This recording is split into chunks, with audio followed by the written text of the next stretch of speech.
We have to let these legislators know that this is something that's important to us. This is our passion. This is our business. This is our freedom. This is our artistic right. And we live in Florida, and our legislators support that. So sign the petition.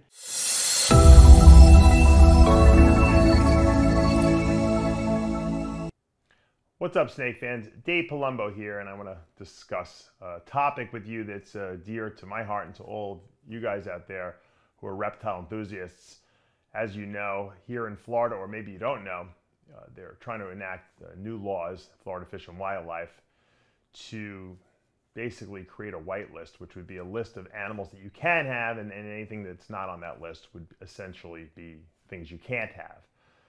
This is very bad for the reptile hobby, obviously, because most of the animals that they think are snakes or reptiles that we shouldn't have are animals that they claim are ones that can basically live in the wild here. And as you know, Florida has a really, really warm climate here, so most animals can live out in the environment, which would basically give them carte blanche to basically make ball pythons and boa constrictors and all these animals that we love. Carpet pythons, basically animals that no one could possess here, essentially. And this is, not only dangerous, but it's also a huge, huge hit possibly to the business aspect of what we do here in the reptile hobby. Now, when I was first, I guess coming to Florida to see my girlfriend, who's now my wife at the time, I had been living in New York, and I had my nutrition business up there. I was breeding snakes up there, obviously, and she had gotten me, through a friend of hers, booked on a news station, Wink News, which is pretty big locally down here in the Cape Coral, Fort Myers area, to do a nutrition segment on the show. And we had to get up real early. It was like 4:30 in the morning. We went down to the news station, Wink News, and we basically, while I was waiting, I guess, for my turn to go up there and do my fitness segment, at the time, the governor was Rick Scott. Rick Scott, who's now a senator here in Florida. He was the governor at the time, and so when he came off set doing his set, he had seen me, and he came up to me and introduced himself. He's a really nice gentleman, very polite.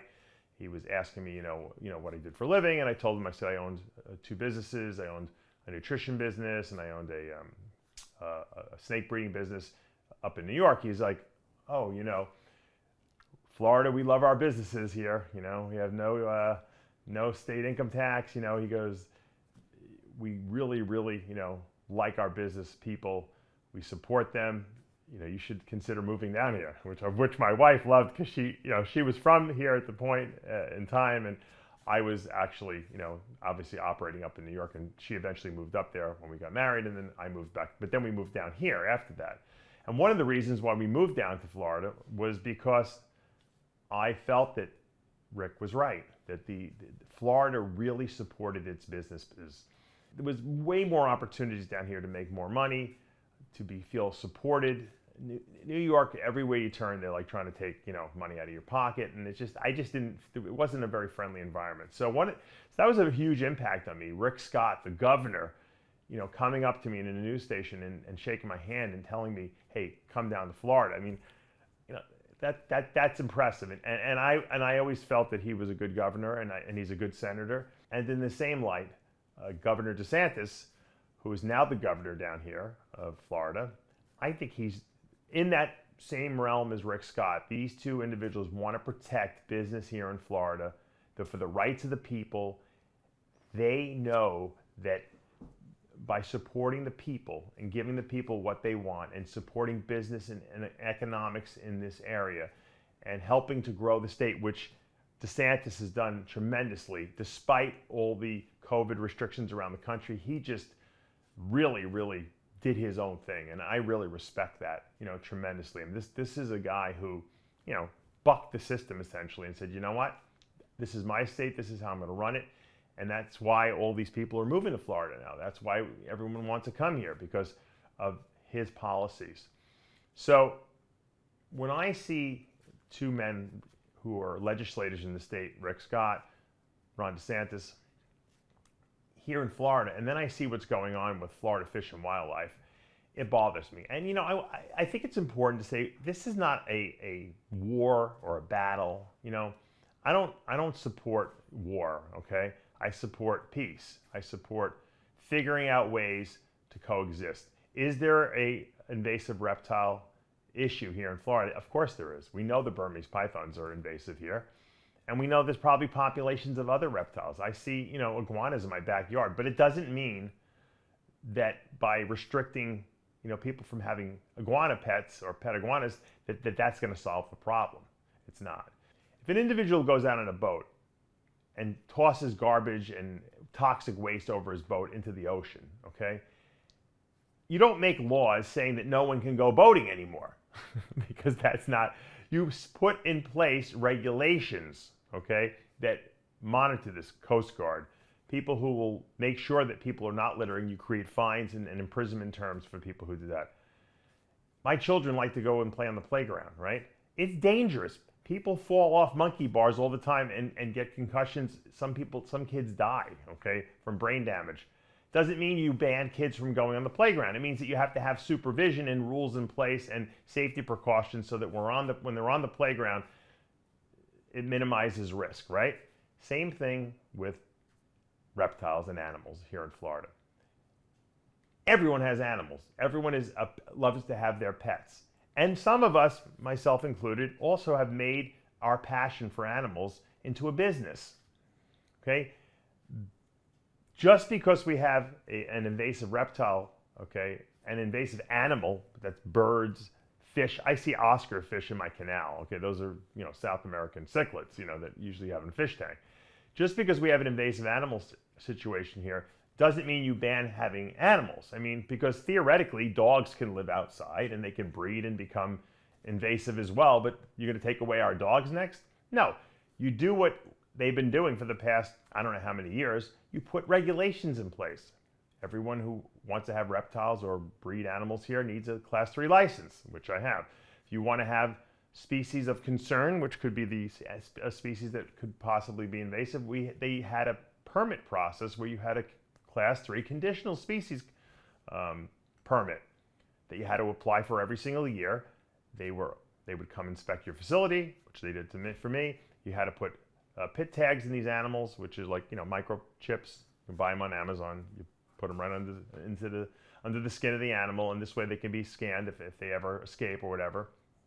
And they had really good regulations, and I felt that I had, and I think a lot of people felt that they had very good relationships with Florida Fish and Wildlife people who came over, the inspectors and all that in each area.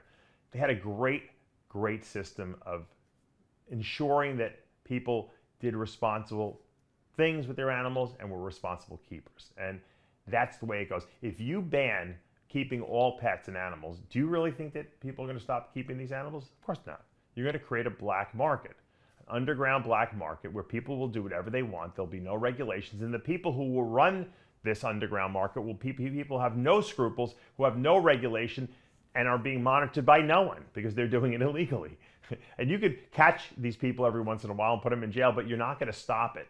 Okay, so what you're doing is you're creating a chaotic system by saying no one can have any more pets or animals, which is what they're doing essentially. They're starting small and little by little they're chipping away at all the different, species. I mean, ball pythons are innocuous. They're the most popular pet snake, probably right next to corn snakes out there. Why would you tell people they can't have it? Now, once again, it goes also back to the fact that snakes and reptiles have been villainized, in everything from literature to movies, right? So they're not the cute, cuddly little mammals that we're used to keeping as pets, cats, dogs, hamsters, or whatever you're into. However, they will get to those as well because the animal rights people think that no one should have pets, and that's just not right. You can't take away the rights of the people. I know we live in this cancel culture where everyone's trying to take away everything from everyone at this point, and they want to make us sit in little boxes with a phone next to our face and not think about or have any original ideas or thoughts. But that's just not the way it is. People who keep animals are artists. Okay, that's their art form. They breed animals because they want to create unique species that have, or unique, forms of these species that they haven't seen before in nature. Different colors and different patterns and whatever people happen to be into. And I've seen some super creative breeders out there in every walk of life, from dogs to cats to birds to fish. It's so incredible to see the color palette changes that we've seen over in my lifetime, the last 50 years since I've been a kid. It's incredible that it's almost like unfathomable that in such a short period of time. And the great thing about animal keepers is that and breeders is that they love to collaborate with each other. And Florida happens to be an area where there's a huge business going on here. There's a lot of animal breeders here because the weather is so conducive to it.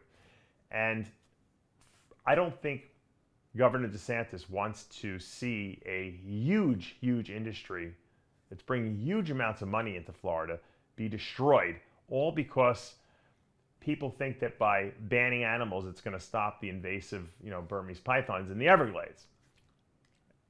Sorry, it's already happened. Not going to happen. One snake getting out of little Billy's cage is not going to, make the situation worse. The key is regulations. The key is education. The key is having protocols in place. That's how you control the problem and prevent it from getting larger. You don't just ban everything. That is never the way. It never is the way. It always makes things worse. Don't tell people they can't do things, okay, at all, because they will find a way to do it, and they will do it in a bad way. We've seen it with the war on drugs, right? I mean, now medical marijuana has become legalized in many states, and you know what? All the crime for that drug has gone down, way, way down, because people they can go and get it legally, and they can do it responsibly. Regulate, tax it if you want. We don't care. We just want this to be done the right way. I don't have a problem with permits and inspectors and microchipping, animals. That's responsible keeping.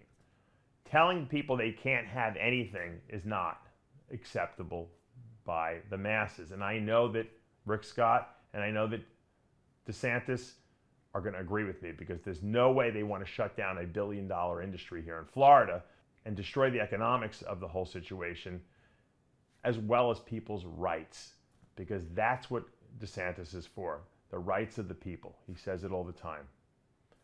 I hope people really listen to this, take this message deep into their heart and soul, and let it percolate in there. We have to let these legislators know that this is something that's important to us. This is our passion. This is our business. This is our freedom. This is our artistic right. And we live in Florida, and our legislators support that. So sign the petition. The more people that sign it, the more these legislators understand what's going on, and we'll take another look at this, and maybe this will all just go away, or change the form of what's going on rather than a ban, more of figuring out a way to control what's going on out there. I'm Dave Palumbo. Don't sit back and wait. Act now.